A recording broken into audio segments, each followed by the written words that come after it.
Chief Amichi. Namo.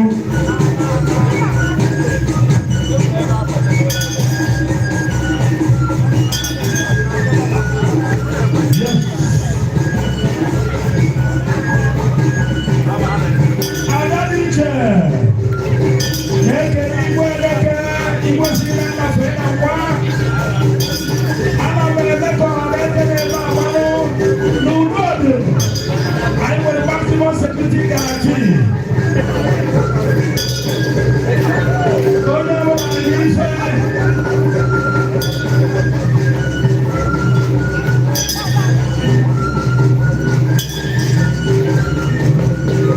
Yes, I make a DPO. Under the charge, I keep working with the Chief Security Officer, Amichi. DPO.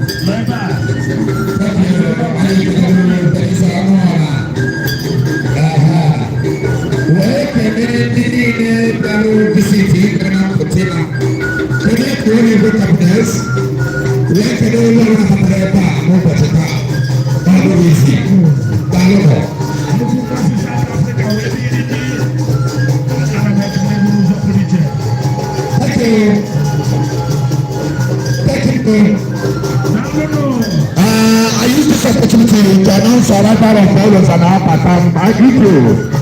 No, and the one mother, no.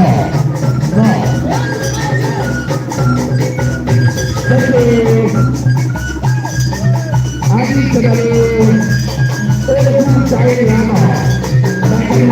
to